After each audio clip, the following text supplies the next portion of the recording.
Hey Latchkey kids and driving mutants, I'm Lady Shasha, Mistress of the Snark. Today's requested suggested movie is Combat Shock, aka American Nightmare. This comes courtesy of The Prowler, at The Prowler 3 on Twitter. I know that you originally requested Beaten to a Pulp, but I couldn't find it streaming anywhere. But The Prowler did go on to say in a secondary tweet, it's kind of like Combat Shock. It's about a lonely guy who enters the underground scene in California from serial killers, nasty porn stars, junkies, and they're all out to get over another deal gone bad. I had never heard of Combat Shock before The Prowler mentioned it. I read the synopsis for it and it appealed to me because one of the first movies I ever watched on VHS was First Blood. My Uncle Pat, shout out to Uncle Pat, had a VCR, and I remember his first 4 VHS tapes that he owned were First Blood, Footloose, Beat Street, and Deliverance, although I wasn't allowed to watch Deliverance. I'll have to look that one up and check it out now that I'm grown. The opening of Combat Shock is testing my patience. It's basically 9 minutes of a dude running around a park, the jungle of Vietnam. However, this sequence is saved by some lovely, glorious gore. Start a movie with a decapitated head, you got me. The main character, Frankie, wakes up out of this dream to the dirtiest apartment ever. This apartment is bathtub scene and gummo dirty. He happens to have a wife and a baby. The baby sounds a lot like Eraserhead's baby. Then they showed the baby, and I literally yelled, oh. His wife is on him to get some money because they are completely out of food. And he has this John Rambo, you just can't turn it off moment. You just don't turn it off! Then it cuts to him being in a hospital bed being treated with IVs. So now I'm wondering, is the whole sequence with the wife and the baby a flashback? The music in this is so very bad.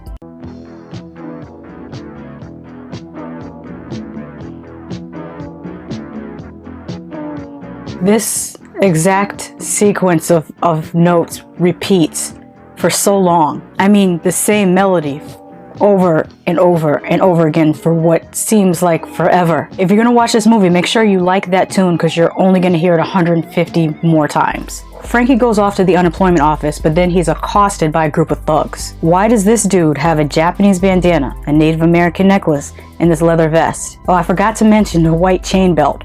What even is this? If you love Troma movies but you wish they had a little bit less comedy, this one might be right up your alley. It is produced by Troma, but it's very straightforward with very little intentional comedy. There are some unintentional funny moments in this, like when he finally makes it to the unemployment office and this happens.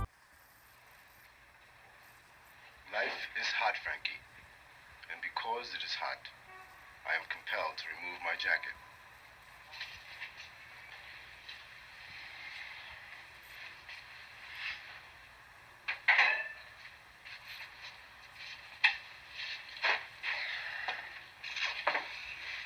That was some I am Joe Blow, the lover man level acting right there. I am Joe Blow, the lover man.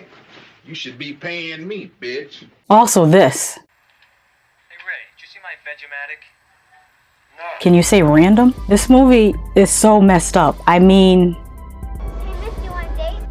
This baby has on red pumps. A pimp shows up out of nowhere and yells at Frankie for talking to the girl in the red pumps. And all Frankie was doing was pretty much trying to tell her that she doesn't have to do this. There are better things to do with your life. And that shows that his character obviously has some good in him. But then we're back to showing this mutant baby. Movies like this are the reason why my channel is named exactly what it's named, because what did I just watch? I'm not going to completely spoil this. I would just say that the ending is sensationally nasty. I like that this movie went there. It's not for the squeamish or easily offended. It is intentionally offensive while still addressing some super serious social issues, like the mental state of combat veterans, unemployment, drug addiction, poverty, child trafficking, and the side effects of Agent Orange on the offspring of Vietnam War veterans. Oh no, it's so woke! As I watched this, I did wonder where in the US looks this terrible. According to IMDb, Staten Island. This whole movie is shot in Staten Island, including the Vietnam flashbacks, without any permits or permission, I might add. I also found out that the mutant baby puppet only cost $140 to make. Also, that music, it was all written and performed by the star of the movie on a Casio keyboard. They didn't say anything about a Casio keyboard. I added that part. This movie is actually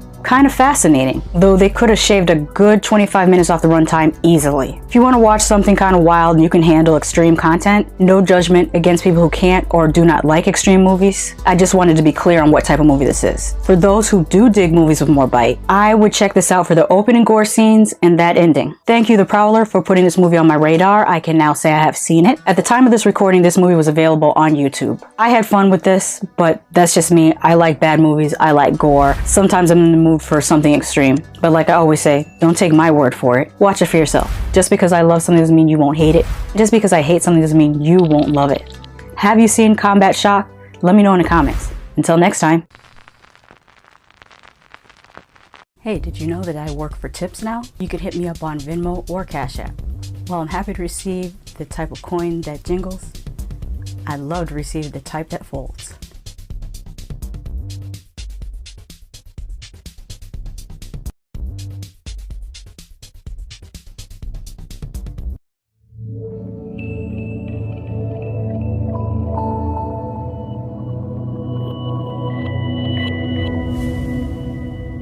Somebody show these people where the subscribe button is. They don't know what they're doing.